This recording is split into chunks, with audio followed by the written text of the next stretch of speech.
आज जो उपस्थित हुए हैं, तो मैं सभी को माननीय आज के अध्यक्ष भाई रविंदर सिंह जी जो सभा की अध्यक्षता कर रहे हैं, और बड़े भाई हमारे विश्वनाथ सिंह जी, और हमारे लखनऊ से मुख्यालय से आज सौभाग्य से बड़ी उसे मतलब भाई सत्य प्रकाश जी, हमारे क्षेत्रीय अध्यक्ष गजराज जी, हमारे जो है क्षेत्रीय उपाध्यक्ष आजाद नगर महेंद्र सिंह जी, और इसी मौके पे भाई सुनील कुमार झा जी जो उपस्थित है, प्रशासनिक बाबू, और हमारे बीच में भाई गुलाब बाबू जी जो आज बड़े सौभाग्य से यहाँ पर मेरे साथ जो है ये कार्यक्रम को मना रहे हैं, और भाई हमारे शाखा अध्यक्ष जो है पंडित जी, हमारे जूनियर फोरमैन भाई नवल जी, और हमारे क्षेत्रीय अध्यक्ष भाई दुबे जी, और हमारे छोटे भाई दोरे जी, और बीच में उपस्थित हमारे जितेंद्र कुमार जी, और भाई शुभम, और हमारे छोटे बच्चे भाभी जी, और बड़े बाबू भूरेलाल जी। अब कोई ऐसा तो नहीं बचा है कि अब अभिवादन से अलग रह गया हो। मैं सभी को भाई बंदन अभिनंदन करता हूँ कि इस बाबा साहब के जयंती में आप लोगों ने समय दिया। अब रही बात, मैं भगवान बुद्ध से चलता हूँ। एक्चुअली बाबा साहब के 3 गुरु थे। पहले गुरु का नाम था भगवान तथागत बुद्ध, यानी तथागत बुद्ध कहते हैं तथागत बुद्ध, और दूसरे गुरु थे ज्योतिबा राव फुले, महात्मा ज्योतिबा राव फुले, और तीसरे गुरु थे कबीरदास जी। ये बाबा साहब डॉक्टर अम्बेडकर के 3 गुरु थे। और जब भगवान बुद्ध ने ये जब पैदा हुए तो मात्र 13 दिन के बाद इनकी माँ का देहांत हो गया था। महामाया इनकी माता जी का नाम था, और सुद्धोधन, राजा सुद्धोधन जी के ये पुत्र थे। तो जब ये 13 दिन की अवस्था में ये खत्म हो जाते हैं इनकी माँ, तो इनकी दूसरी माँ एक गौतमी थी, उन्होंने पालन पोषण किया दूसरी माँ ने। तो उनको ये मालूम था कि ये जो पुत्र पैदा हुआ है भगवान बुद्ध, तो ये एक ऐसा व्यक्ति होगा कि ये तो चक्रवर्ती राजा होगा, और ये तो फिर सन्यासी होगा, ये उनको मालूम था। तो राजकुमार जी सुद्धोधन जी जो सोचे कि अगर राजा होगा तो अच्छा रहेगा, मेरा राज दरबार चलाएगा, परंतु कहीं सन्यासी हो गया, ऐसी स्थिति में मेरे राज दरबार कौन चलाएगा, और बड़ी सोच में पड़ गए। तब जब सोच में पड़ गए तो सुद्धोधन जी, जो राजा सुद्धोधन जी थे इनके पिताजी, वो बाहर नहीं निकलने देते थे, क्योंकि अगर बाहर जाएंगे तो इनके विचार, हृदय परिवर्तन होगा, मन परिवर्तन होगा। इसलिए जब ये 16 साल के थे तब इनका विवाह हो जाता है। 16 साल की अवस्था में विवाह हो जाता है, और विवाह होने के बाद ये जब बाहर निकलते हैं, उस समय उम्र इनकी 29 वर्ष की थी। जब बाहर निकलते हैं तो 4 तरह का सीन देखते हैं। एक सीन था बूढ़े व्यक्ति का सीन, और दूसरा था बीमार व्यक्ति का सीन, और तीसरा था मृत्यु व्यक्ति का सीन, और चौथा था सन्यासी का सीन। जब ये 4 तरह के सीन देखते हैं तो वहीं से उनकी जो है हृदय परिवर्तन हो जाता है, मन परिवर्तन हो जाता है, और वो सन्यासी की तरफ जो है चल बसते हैं, और वो निर्णय ले लेते हैं कि मुझे राज दरबार नहीं चाहिए, और मैं जो है मैं सन्यासी बनूंगा। और वो नेपाल में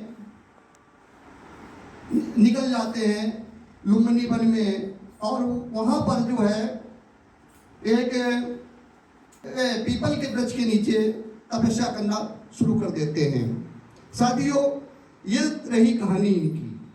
और इन्होंने 583 ईसा पूर्व पैदा हुए थे और 463 ईसा पूर्व इन्होंने मृत्यु हो गई।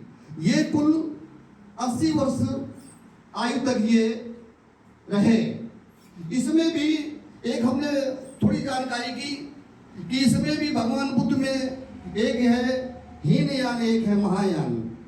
हीनयान जो है वो कहते थे कि जो भगवान बुद्ध थे हूबहू वही होना चाहिए, हूबहू वही होना चाहिए, कि अगर भगवान बुद्ध की जो विचारधारा थी वही विचारधारा होनी चाहिए। एक है महायान। महायान का कहने का मतलब है कि समय के मुताबिक परिवर्तन कर लेना चाहिए, समय के मुताबिक परिवर्तन कर लेना चाहिए। तो दोनों में एक हीनयान है तो मूर्ति पूजा नहीं करते हैं, और जो महायान है वो भगवान बुद्ध की मूर्ति पर पूजा भी करते हैं, पुष्प भी चढ़ाते हैं, माला भी चढ़ाते हैं। जैसे हम लोग जो है माला नहीं चढ़ाते हैं, तो ये हमारा कथन नहीं है, ये भगवान बुद्ध ने कहा था स्वयं कि मूर्ति में माला और विचारों में ताला, यानी गले में माला और विचारों में ताला।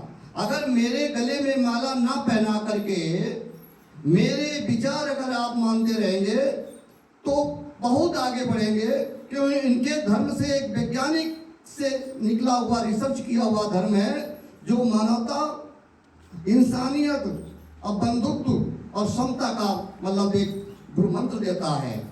यही विचार जो बाबा साहब डॉक्टर अम्बेडकर ने पढ़े तो सोचा कि मैं आगे चल करके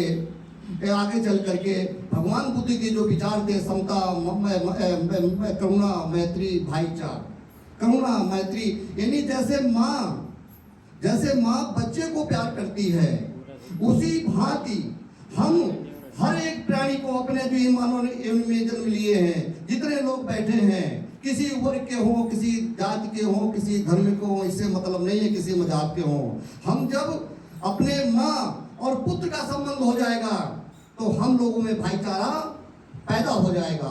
तो हम लोगों को प्रत्येक व्यक्ति से, जैसे माँ एक पुत्र से रखती है वैसे ही रखना चाहिए। अगर किसी भी व्यक्ति को अपने में मोड़ना है, किसी को जबरन, किसी को जबरदस्ती, ना तो आप जो है बाबा साहब की जय बुला सकते हैं, ना भगवान बुद्ध की जय बुला सकते हैं, ना किसी के धर्म में आप जा सकते हैं। आपके विचार जब ऐसे बनेंगे जैसे माँ और पुत्र के होते हैं, तो ये मैत्री करुणा का जो पाठ है वो भगवान बुद्ध के धर्म से मिलता है। और वही बाबा साहब डॉक्टर अम्बेडकर का था कि मैं जिया तो मतलब जो है बड़ी कठिनाइयों से हूँ। अरे जिस समय ये बाबा साहेब का जन्म हुआ तो जाति पाति का तो एक बहुत बड़ा एक बोलबाला था, यानी जाति तो छोड़ दीजिए, कहते हैं मैं तो नहीं उस जीवन में जिया हूँ, परंतु कहते हैं कि अगर परछाई भी, अगर सूत्र वर्ग की परछाई भी पड़ जाए तो उसको नहीं पढ़ने चाहिए। यही बात बाबा साहब डॉक्टर अम्बेडकर एक महान जाति में जन्म लेने के बाद भी, और एक भारत के नहीं विश्व के संविधान निर्माता बने। और बाबा साहब ने संविधान जब बनाया तो किसी का पक्षपात नहीं किया कि मुझे बदले की भावना से मैंने अपने विधान बनाऊं। उन्होंने कभी भी किसी भी व्यक्ति का जो है बुराई नहीं की, परंतु उन्होंने जो देखा और जो समझा कि दिक्कतें क्या आई, तो दिक्कतें आ रही थी कि कार्य के घंटे 12 थे, बाबा साहब ने संविधान में 8 घंटे दिए। ये बाबा साहब डॉक्टर अम्बेडकर की देन है। उसमें कोई जाति की बात नहीं है कि इन्होंने इनको दे दिया या उनको दे दिया, ये दिया भारत के जनमानस का, भारत के मानव जाति का। और दूसरा एक दिया कि जब बाबा साहब डॉक्टर अम्बेडकर ने सोचा कि अगर एक एक करके तुम जाओगे तो अपनी बात नहीं कह सकते हो, जैसे अभी हमारे जो है माननीय जो है रविंद्र सिंह जी कह रहे थे कि कैसे उन्होंने आंदोलन कर लिया। तो एक एक करके जाओगे तो बात नहीं कर पाओगे। अगर एक इकट्ठा होकर जाते हो तो आपकी बात सुनी जाएगी। तो उन्होंने मजदूर दल की स्थापना की। आज जो है हम लोग जो है जो ये ट्रेड यूनियन चला रहे हैं, हम लोग बाबा साहब डॉक्टर अंबेडकर की देन है। अगर डॉक्टर साहब नहीं होते या मजदूर दल की स्थापना नहीं बनाई होती, नहीं की होती, तो आज से जो है हम लोगों के पास जो संगठन श्रमिक समाज कल्याण संघ है, ये बाबा साहब डॉक्टर अंबेडकर की देन है। बाबा साहब डॉक्टर ने रिजर्व बैंक की स्थापना की, बाबा साहब डॉक्टर अंबेडकर की देन है। बाबा साहब ने नारियों को पढ़ने का अधिकार दिया, बाबा साहब डॉक्टर अंबेडकर की देन है। बताइए कि सावित्रीबाई फुले जो है, जिन्होंने शिक्षा जब अध्ययन करने के लिए निकली तो इनके कीचड़ फेंक दिया जाता था, कीचड़, कि ताकि ये पढ़ाई अपनी बंद कर दें, आज ये पढ़ाना बंद कर दें। तो मैं सोच रहा हूँ कि शिक्षा जगत में भारत में अगर कोई पहली नारी है तो सावित्रीबाई फुले है।